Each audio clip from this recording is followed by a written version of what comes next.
कल का जो हमारा लेक्चर हुआ था, उस लेक्चर में हमने देखा था कि हम आतुर सिद्धता में पेशेंट को आहार की उपयोजना कैसे करनी है। और आहार उपयोजना में हमने देखा था कि स्नेहपान के पूर्वक कैसे आहार देना है।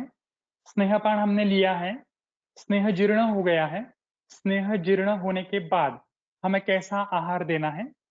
हमारा स्नेहपान सम्यक स्निग्ध के लक्षण अभी आ गए हैं रुग्ण में।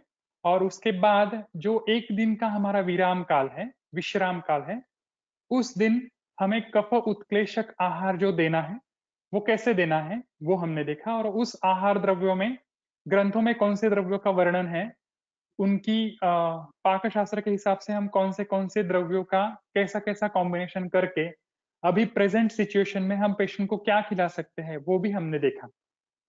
ओके, तो ये देखने के बाद कल मैंने आपको एक सवाल पूछा था कि कफ उत्क्लेशक आहार हमें क्यों देना है। तो इसका आंसर हम आज देखने वाले हैं कि कफ उत्क्लेशक आहार ही हमें क्यों देना है। ठीक है, तो देखिए श्लोक क्या है।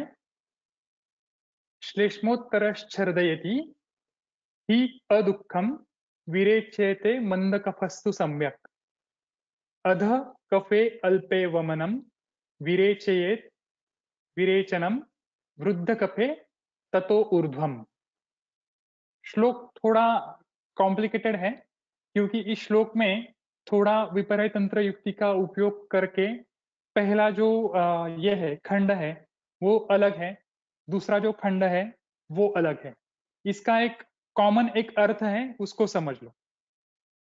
उसमें उन्होंने क्या दिया है, श्लेष्मोत्तरश्छर्दयति हि अदुःखम। छर्दयति मतलब अगर हमें वमन करना है, जिसका वमन करना है उस रुग्ण में अवस्था कैसे होनी चाहिए, श्लेष्मोत्तर अवस्था। श्लेष्मोत्तरम छर्दयति ही अदुःखम। ओके, अदुःखम मतलब कुछ प्रॉब्लम ना होते हुए सम्यक पद्धति से अगर हमें वमन करवाना है तो ऐसे रुग्ण में हमें श्लेष्मोत्तर अवस्था होनी चाहिए। अभी श्लेष्मोत्तर अवस्था क्या है वो मैं आपको बताता हूं। पहले की रात्रि में जो विश्राम काल में हमने जो कफ उत्क्लेशक आहार देकर उस रात को हमने क्या किया है, उस पूरे दिन में हमने जो आहार खिलाया है उसमें क्या हुआ है, कफ का उत्क्लेशक जो आहार दिया है उससे कफ का उत्क्लेश हुआ है। और कफ उत्क्लेश होने के बाद दूसरे दिन सुबह जो हम वमन करवाने वाले हैं वो उस दिन सुबह की जो अवस्था है, पहले दिन कफ का उत्क्लेश करवाया और दूसरे दिन जो हम वमन करवाने के लिए पेशेंट को हमने लिया है वो जो अवस्था है दैट इज द श्लेष्मोत्तर अवस्था। श्लेष्म उत्तर अवस्था। ठीक है, तो श्लेष्म उत्तर जो अवस्था है उसका जो वमन होता है वो कैसे होता है, ही अदुःखम। उसको कुछ तकलीफ नहीं होती है, अच्छे से उसका वमन हो जाता है। उसी के साथ उन्होंने यहां पर विरेचन का भी नियम दिया है, विरेचयते मंद कफस्तु सम्यक। विरेचन के लिए हमें अवस्था कैसी चाहिए, मंद कफस्तु। वहां पर कफ, कफ की आवश्यकता है ही, लेकिन वो कफ कैसा होना चाहिए, मंद अवस्था में होना चाहिए। कफ का वहां पर उत्क्लेश नहीं होना चाहिए और कफ की श्लेष्मोत्तर अवस्था नहीं होनी चाहिए। अगर इसमें अगर आपने विपर्य तंत्र युक्ति का उपयोग किया तो देखो क्या होता है। श्लेष्मोत्तर अवस्था को आप मंद कफस्तु यहां पर लगा दीजिए और ये मंद कफस्तु अवस्था को श्लेष्मोत्तर अवस्था में लगा दीजिए, तो पूरे श्लोक का अर्थ ही बदल जाता है।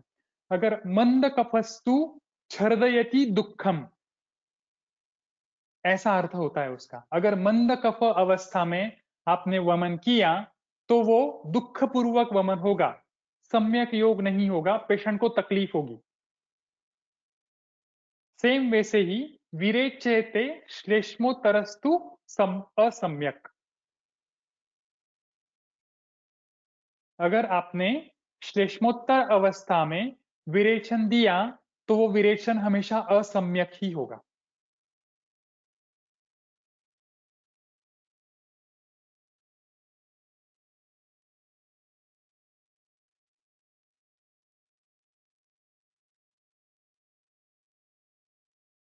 अभी नेक्स्ट वाली लाइन देखो, ये लाइन समझ में आ गई होगी आपको, दोनों तरफ से मैंने आपको समझाई कि सामान्यता से उस लाइन में वो क्या कहना चाहते हैं, और दूसरी जो लाइन है सामान्य रूप से जो दिख रहा है वो अर्थ क्या है, और उसको विपर्य से देखेंगे तो उसका अर्थ क्या है।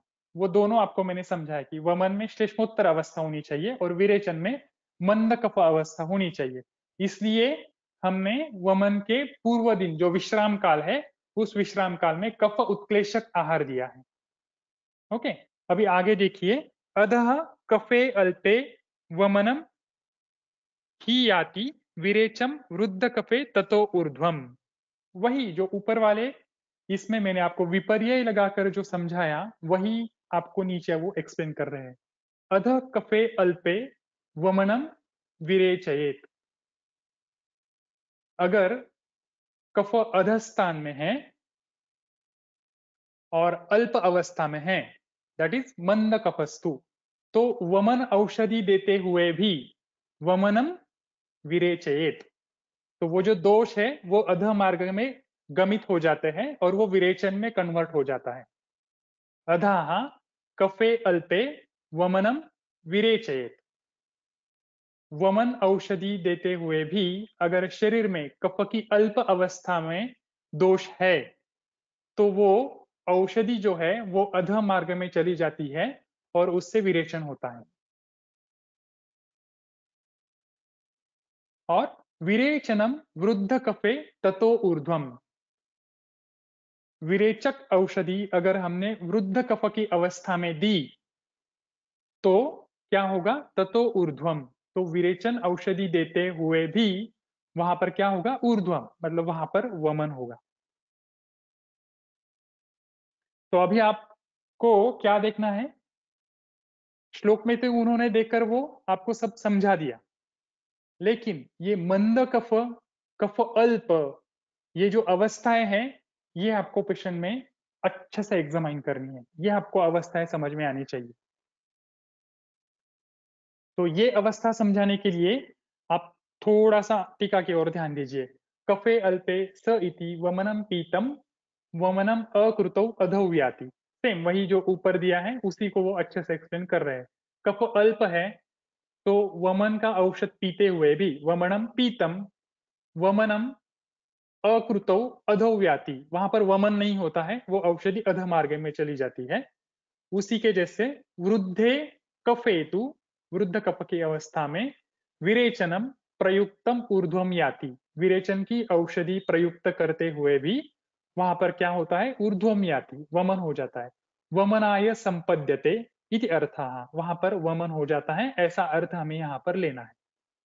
तो मैं आपको ये बता रहा था कि मंद कफ अवस्था या फिर कफ की अल्प अवस्था है, ये आपको कैसे समझना है। सबसे पहले नॉर्मल नॉर्मल जो कंडीशन है उसको समझ लो, कि जैसे वसंत ऋतु है, वसंत ऋतु में प्रायः कफ का उत्क्लेश होता ही है, निसर्गतः होता है। तो अगर आपको वसंत ऋतु में कोई पेशेंट की ऐसी अवस्था है कि जिसमें आपको विरेचन करवाना है, वसंत ऋतु में अगर आपको विरेचन करवाना है, तो आपको वहां पर मंद कफ ये अवस्था लानी पड़ेगी। लेकिन आजू बाजू की जो ऋतुचर्या है, जो ऋतु है, उसके हिसाब से शरीर में कफ का उत्क्लेश हुआ है, तो आपको वहां पर क्या करना है, सद्यो वमन करवाकर जो उत्क्लेशित कफ है, वो उत्क्लेशित कफ सारा बाहर निकाल लेना है सद्यो वमन करवाकर।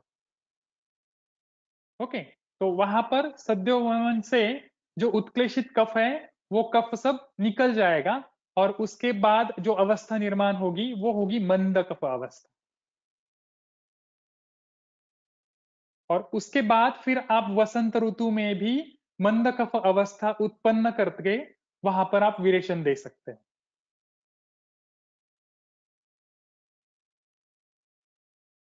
ओके, तो आप बोलोगे कि सर ये मंद कफ अवस्था हमें समझ में कैसे आएगी कि रुग्ण में ये मंद कफ अवस्था है, क्या सिम्टम दिखेंगे कि ये हमें मंद कफ की अवस्था में लेके जा रहे हो, या फिर कफ की अल्प अवस्था है, ये कैसे समझ में आएगी। इसके लिए बेस्ट आंसर है आप नाड़ी देखना सीखो। नाड़ी में भी आपको कुछ नहीं देखना है, सिर्फ देखो वात, पित्त और कफ, ये 3 उंगलियों पर आपको कौन सी नाड़ी दिखती है।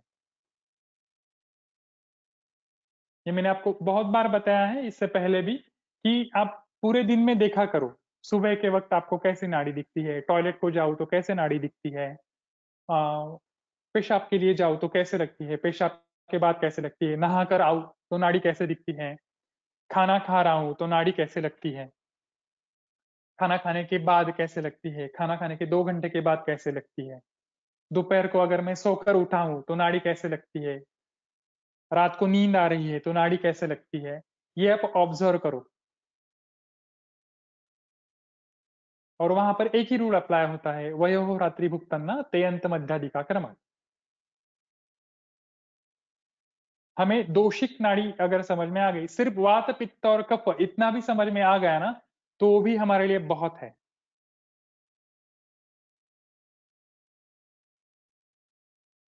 सिंपल, आप एक ही पेशेंट करो, खुद के ऊपर भी ट्राई कर सकते हो। सद्य वमन करो, सद्य वमन में कुछ नहीं करना है, 4-5 ग्लास सेंधव जल पीना है गर्म पानी के साथ। ओके, वो गर्म उष्णोदक में सेंधव डालकर वो सेंधव जल बनाना है, पियो और उसकी उल्टी कर दो। वो पीने से पहले नाड़ी देखो क्या है, और उल्टी करवाने के बाद देखो नाड़ी क्या है।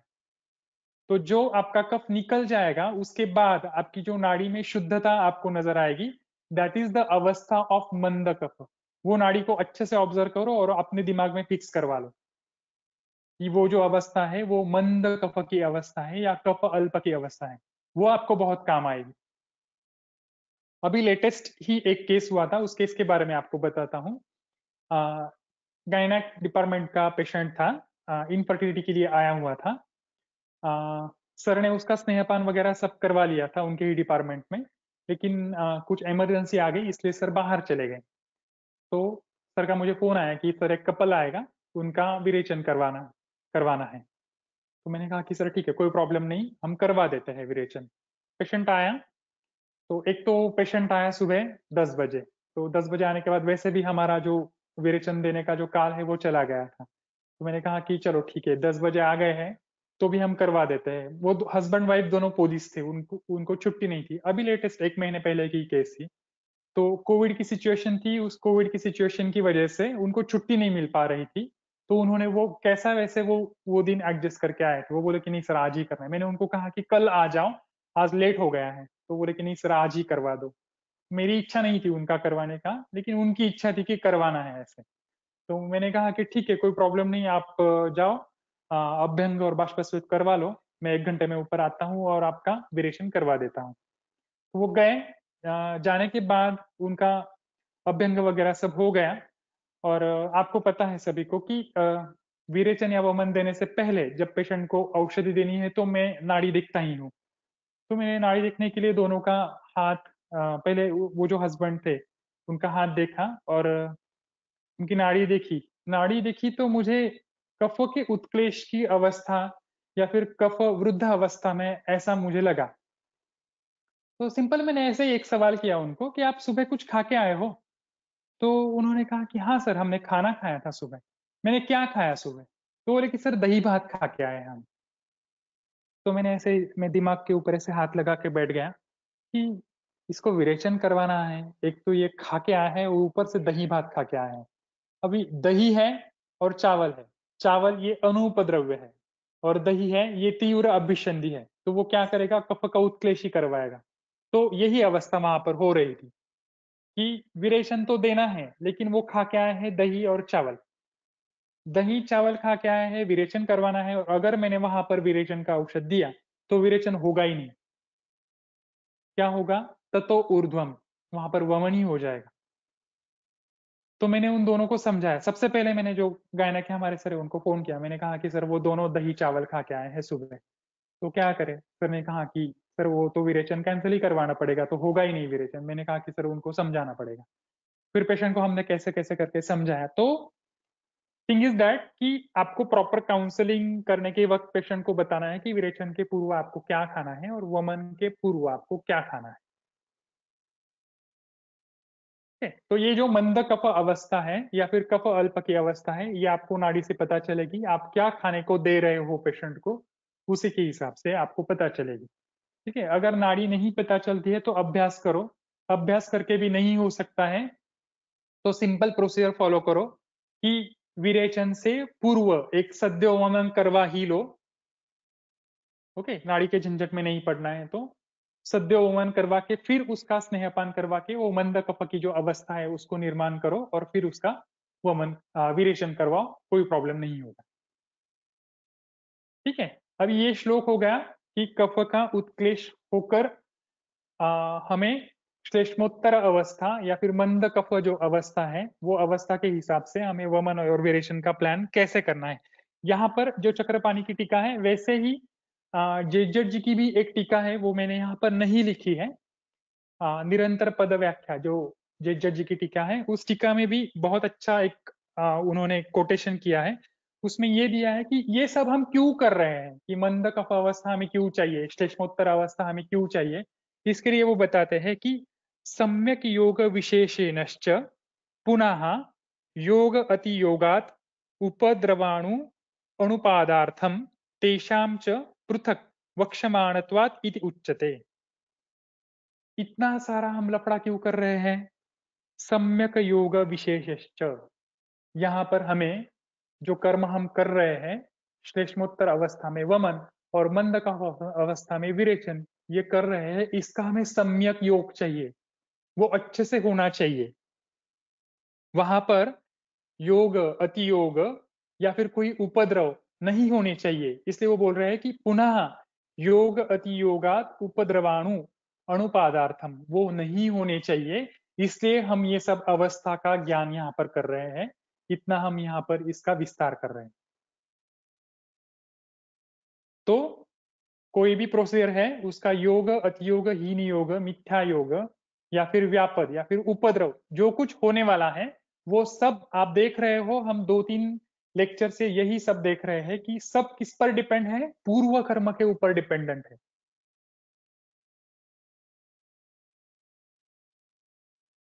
तो आपका पूर्व कर्म बहुत अच्छे से होना चाहिए। ठीक है, अभी आगे का श्लोक देखते हैं। उत्कृष्टम अल्प कफत्वेन क्षिप्रम दोषा स्रवंती। चरक सिद्धिस्तान का श्लोक है, सिद्धिस्तान 6 का।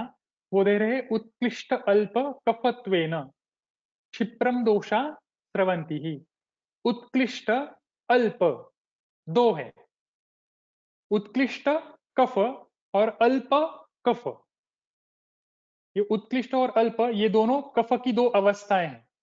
अगर कफ का उत्क्लेश होता है तो क्षिप्रम दोषा स्रवंती ही, इसमें वमन में, वमन में अगर कफ का उत्क्लेश करवाते हो तो जो दोष है वो क्षिप्रम मतलब बहुत जल्दी क्या होता है, स्रवंती ही, उनका स्त्राव होकर वो जल्दी बाहर निकल जाते हैं।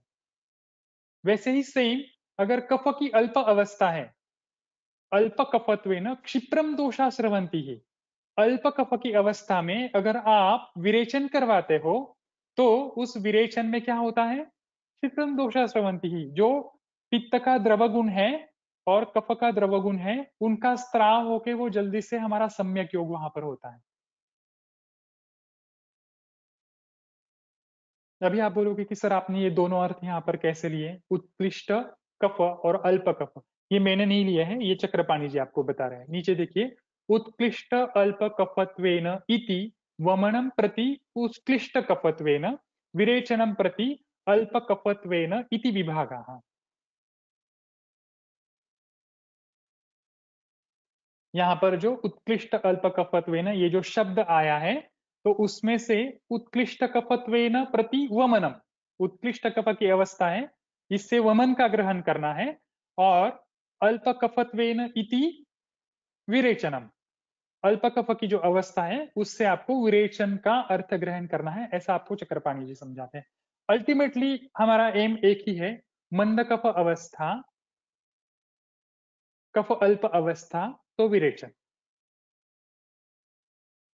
ओके, उत्कृष्ट कफ अवस्था, श्लेष्मोत्तर अवस्था तो वमन, इसको नोट डाउन कर लो आप। तो ये अवस्थाएं हैं, इस अवस्था की वजह से आपको वमन के पूर्व में कफ उत्क्लेशक आहार देना महत्वपूर्ण है, उसकी इतनी आवश्यकता है। अभी आपको शायद कल जो मैंने सवाल पूछे थे उसका अच्छी तरह से जवाब मिल गया है। ठीक है, यहां पर हो गया हमारा वमन के पूर्व जो विराम काल में जो आहार देना था उसके बारे में हमने यहाँ पर डिटेल में देखा। अभी हम देखेंगे कि जिस दिन हमें वमन करवाना है उस दिन सुबह हमें कौन सा आहार देना है। जनरली ऐसे बोला जाता है, कॉमनली सबको समझने के लिए, कि आपको खाली पेट विरेचन करवाना होता है और भरे हुए पेट वमन करवाना होता है। ओके, खाली पेट विरेचन मतलब कुछ खिलाना पिलाना नहीं है।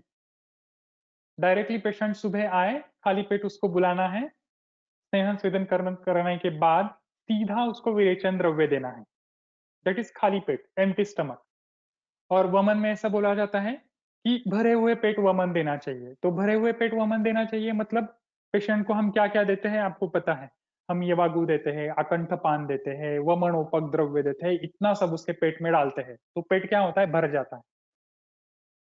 तो जनरली ऐसा बोला जाता है। ठीक है, तो देखिए ये बोलने के पीछे क्या कारण है वो दे रहे हैं। चरकल्पस्थान का श्लोक है, वमन के पूर्वक प्रातः काल में हमें क्या देना है पेशेंट को, उसके लिए वो बताते हैं जीर्ण आहारम पूर्वान्ने। सबसे बड़ी बात है ये। मैंने आपको कल परसों के लेक्चर में ही बताया था कि एक दो पेशेंट में ऐसा हुआ था कि कफ उत्क्लेशक आहार में जो इडली वगैरह जो खिलाई थी वो अच्छे से जरण नहीं हुई थी, उसका पाचन ठीक से नहीं हुआ था क्योंकि उसने बहुत अधिक मात्रा में खा ली थी। तो वो जीर्ण न होने की वजह से उसके वमन में से वो इडली बाहर आई थी, इडली के टुकड़े, और वो नाक में अटक गए थे।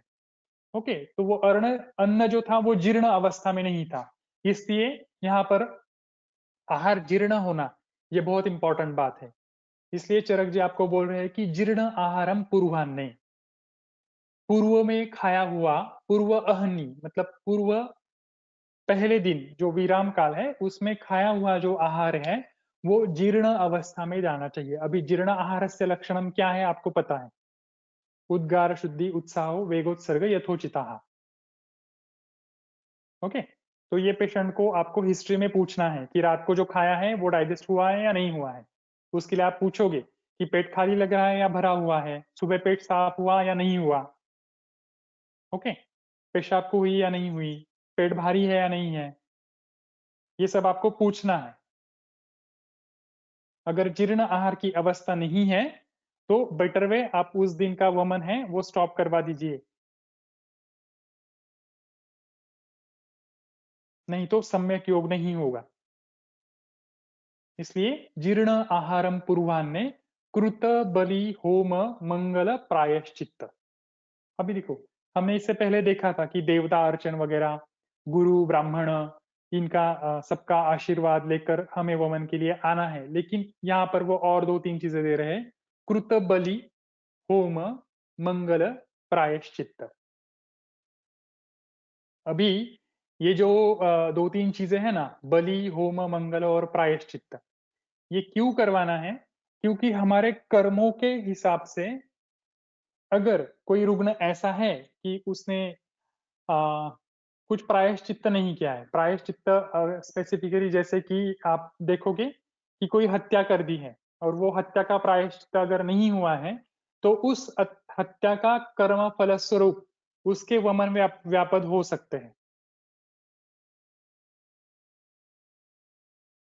तो वो व्यापद ना हो इसके लिए बलि होम मंगल और प्रायश्चित ये करने चाहिए।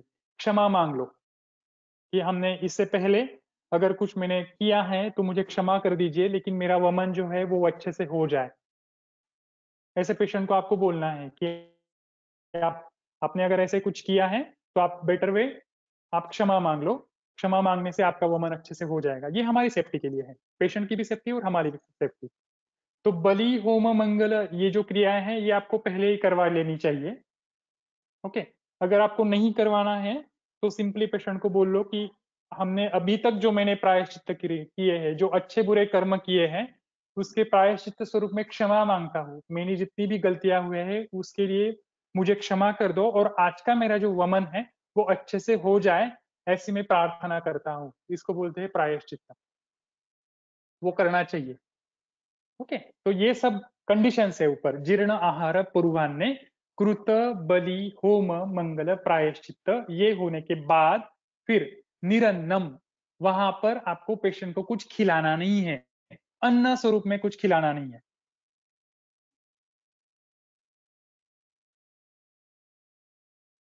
तो फिर क्या करना है? निरअन्न अवस्था में आपको अनति स्निग्धम यवागु व घृतमात्रम पीतवंतम, आपको क्या देनी है? यवागु देनी है। लेकिन वो यवागु कैसे होने चाहिए? अनति स्निग्धम, ज्यादा स्निग्ध नहीं होनी चाहिए, थोड़ी सी अल्प स्निग्ध भी दे सकते हो, या फिर घृत मात्रावत पीतवंतम। वहां पर आपको क्या करना है? उसी यवागु में मात्रावत मतलब थोड़ा सा आप घी डालकर वो यवागु वहां पर आप दे सकते हो। अगर आपको नहीं डालना है, वैसे भी पेशेंट को इतना स्नेहपान करने के बाद घी की स्मेल से ही नौशिया होता है, उसको स्नेहोद्वेग और स्नेहोद्वेष होता है। तो बेटर, बहुत सारे पेशेंट को हम पूछते हैं कि आपको इसमें घी चाहिए, इसमें आपको थोड़ा सा नमक चाहिए, तो वो टेस्ट करवा कर आप पेशेंट को वो दो। उसको अगर घी नहीं चाहिए तो नहीं डाला तो भी चलेगा, क्योंकि यहाँ पर वाह शब्द का प्रयोग है। अत्यंत स्निग्ध ऐसी यवागु वहां पर नहीं देनी है।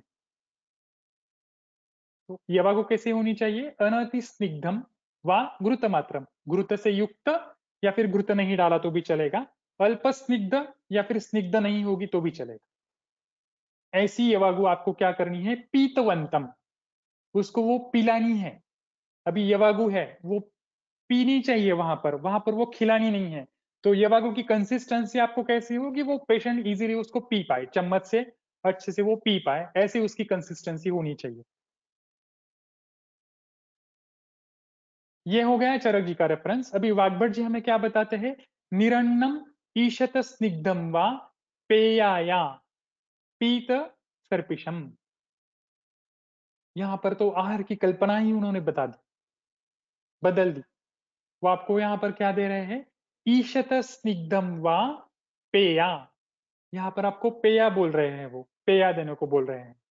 अभी पेया और यवागु में सिर्फ पानी जो है उसका फर्क है, कितनी मात्रा में पानी डालना है उसका फर्क है।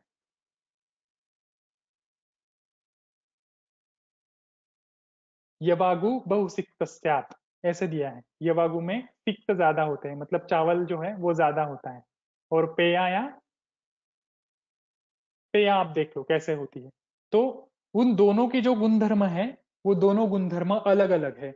लेकिन यहाँ पर इतना कंट्रोवर्शियल कैसे हो सकता है कि चरक जी आपको बोल रहे हैं कि यवागु देनी है और वाग्भट जी बोल रहे हैं कि पेया देनी है। पेया भी उन्होंने सेम कंडीशन दी है, जैसे ऊपर दिया है अनति स्निग्धम, वैसे यहाँ पर दिया है ईशत स्निग्धम वा। ईशत स्निग्ध या फिर स्निग्धता कुछ नहीं डाला, सर्पिशम नहीं डाला, घृत नहीं डाला तो भी चलेगा। अभी मेन पॉइंट यह है कि चरक जी बोल रहे हैं यवागु देनी है और वाग्भट जी बोल रहे हैं कि पेया देनी है। तो इसी बात पर हमें झगड़ा करना है कि मैं वाग्भट को फॉलो करता हूं तो मैं पेया दूंगा, मैं चरक जी को फॉलो करता हूं तो मैं यवागु दूंगा। ऐसा बिल्कुल भी नहीं है, आप यवागु भी दे सकते हो, पेया भी दे सकते हो। यहाँ पर ये वमन के पूर्वक जो आहार देने का जो विधान है, इसके पीछे कुछ साइंटिफिक रीजंस है, ये क्यों देना है। बहुत सारे लोग बिल्कुल यवागु भी नहीं देते हैं और पेया भी नहीं देते हैं, सीधा आकंठपान करवाकर वमन करवाते हैं। लेकिन बिना यवागु का और बिना पेया का वमन आप ऑब्जर्व करो, और यवागु और पेया देने के बाद जो वमन होता है उसको ऑब्जर्व करो, दोनों में आपको ट्रिमेंडस डिफरेंस दिखेगा, बहुत ज्यादा। ये जो छर्दयति अदुखम, ये जो शब्द है ना, उसका इंपॉर्टेंस आपको वहां पर पता चलेगा कि दुख पूर्वक छर्दन कैसे होता है और अदुख पूर्वक छर्दन कैसे होता है। सबसे पहली बात, जब भी हम यवागु या फिर पेया देते हैं, तो कोई भी आहार जब हमारे स्टमक में जाता है तो क्या होता है, हमारे स्टमक का जो पाइलोरिस का जो एंड होता है वो एंड बंद हो जाता है, वहां का जो पाइलोरिक स्फिंक्टर है वो बंद हो जाता है। ओके। और बंद होने के बाद यवागु हमारे जो स्टमक का जो पार्ट है वहां पर ही रहती है, पेया भी वहीं पे रहती है। और वहां यवागु और पेया वहां पर रहने की वजह से क्या होता है, वो स्फिंक्टर बंद हो जाता है। वमन जब हम करवाते हैं तो वमन का जो द्रव्य है वो कभी भी स्फिंक्टर ओपन करके नीचे की तरफ नहीं जाता है, मतलब आपका व्यापक कभी नहीं होगा, कभी भी आपका वमन विरेचन में कन्वर्ट नहीं होगा। और हमारा जो पाइलोरिक स्फिंक्टर होता है उसकी एक स्पेसिफिक टाइम लिमिट होता है कि उतने टाइम लिमिट तक वो बंद रहता है। और वो जो टाइम लिमिट होता है वो होता है 45 मिनट्स टू 1 आवर। जब भी हम कोई भी आहारीय द्रव्य का सेवन करते हैं तो 45 मिनट से लेकर 1 घंटे तक वो पाइलोरिक स्फिंक्टर है वो बंद हो जाता है। और बंद होने के बाद जब 1 घंटे तक, अभी देखो वो जो 1 घंटा है वो 1 घंटे का ही टाइम पीरियड हमारे पास है कि उस 1 घंटे में हम वमन करवा सकते हैं। अगर आपने यवागु या पेया नहीं दी, सीधा आपने आकंठपान करवाया, तो क्या होता है, आकंठपान में हम क्या दे रहे हैं, दूध, इक्षुरस और कोई भी यष्टि मधु का कषाय। आप ये तीनों द्रव्य देखोगे ना, ये तीनों द्रव्य उभय तो भागर है। यष्टि मधु कषाय भी उभय तो भागर है, क्षीर भी उभय तो भागर है और दूध भी उभय तो भागर है। तो अगर आपने बिना यवागु का वमन करवा रहे हो और उसमें आप ये तीनों द्रव्य जो कॉमनली यूज होते हैं ये द्रव्य आप दे रहे हो, तो कोई भी द्रव पदार्थ अगर आपके स्टमक में जाता है तो वो सीधा आपका जो लेसर कर्वेचर है, लेसर कर्वेचर से वो सीधा डिओडेनम में पास होता है और वो सीधा नीचे की तरफ जाता है। इसलिए बिना यवागु और बिना पेया का अगर आपने वमन करवाया तो 100% वो जो वमन है वो वमन विरेचन में कन्वर्ट हो जाता है। जितना द्रव्य आपने पिलाया है उतना द्रव्य बिल्कुल भी बाहर नहीं निकालता है। ऐसे मैंने बहुत सारे वमन देखे हैं कि जिसमें यवागु नहीं दिया है, पेया नहीं दी है, सीधा आकंठपान का या फिर कफ उत्क्लेश करने वाला जो द्रव्य है वो दिया और वो जो वमन है वो वमन विरेचन में कन्वर्ट हो गया। वमन विरेचन में कन्वर्ट हो जाना ये व्यापद है, वहां पर सम्यक योग नहीं हो रहा है। तो देखो हमारे ग्रंथकारों ने कितना सोच समझकर आपको बताया है कि अनति स्निग्धम यवागु ईशत स्निग्धम पेया ये आपको देनी है, क्योंकि ये देने के बाद हमारा जो पाइलोरिक स्फिंक्टर है वो बंद हो जाता है 1 घंटे तक और हमें टाइम मिलता है 1 घंटे का वमन करवाने के लिए।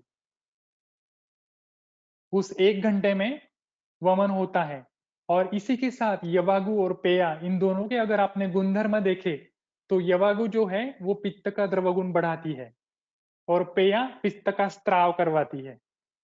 दोनों कुछ अलग नहीं बोल रहे हैं, चरक जी कुछ अलग है और वाग्भट जी कुछ अलग है, ऐसा बिल्कुल भी नहीं है। यवागु और पेया दोनों पित्त के ऊपर काम करने वाले द्रव्य हैं। वो ईशत स्निग्ध देने को कहे हैं, मतलब वो क्या करेंगे, हमें जो पित्तांत वमन चाहिए वो पित्तांत वमन करवाने के लिए वो हमारी हेल्प करने वाले हैं। ऐसे ही नहीं दिया उन्होंने यवागु दे दो और पेया दे दो।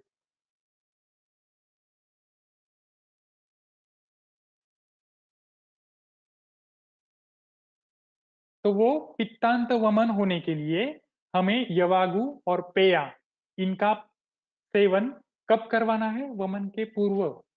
जब हम आकंठपान करवाने वाले हैं तभी उसका करना है निरण्य अवस्था में, वो भी ईशत स्निग्ध या फिर अनति स्निग्ध और घृत के साथ। अब यहाँ पर घृत ही क्यों डालना है, तेल क्यों नहीं डालना है, क्योंकि जब आपने देखा होगा कि हम वमन करवाते हैं और जब पित्त बाहर निकलता है तो पेशेंट को कितनी तकलीफ होती है, क्योंकि पित्त जब बाहर निकलता है तो पूरा अंदर से एकदम दाह करके पेशेंट का मुंह लाल हो जाता है, आंखें लाल हो जाती है, पेशेंट को बहुत तकलीफ होती है, पेट में दर्द होता है, मरोड़ होती है। ऐसा करके वो पित्त बाहर निकलता है। और घृत ये पित्त का शमन करने वाला द्रव्य है। जब आप घृत के साथ यवागु देते हो तो ये जो तकलीफ है ये पेशेंट को कम होती है, क्योंकि पित्त का जो उष्ण गुण है, जो द्रव गुण है, वो पित्त का उष्ण और द्रव गुण के साथ ये घृत युक्त यवागु है, वो उसको इजीली बाहर निकालती है, अदुखम, छर्दयति अदुखम।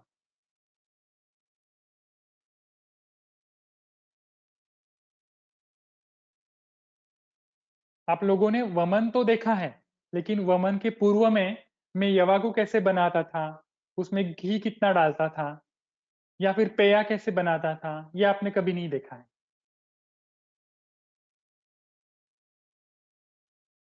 तो जब भी आप नेक्स्ट टाइम कभी आपके खुद के क्लिनिक में वमन प्लान करोगे, तो बिना यवागु के वमन मत करो।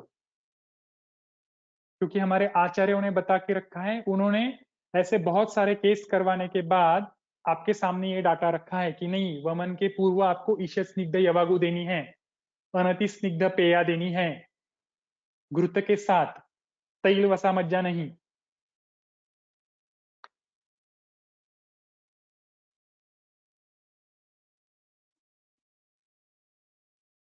समझ में आ गया? वमन के पूर्व प्रातः काल में आपको यवागु या पेया अनति स्निग्ध या फिर ईशत स्निग्ध घृत के साथ में देनी है। वो कैसे देनी है, क्यों देनी है?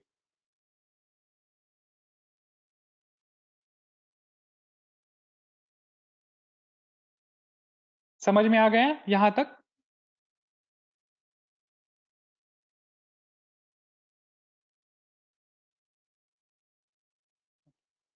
गुड। तो आज के लिए हम यहाँ पर रुकते हैं। ठीक है, तो हम नेक्स्ट लेक्चर में आगे का देखेंगे।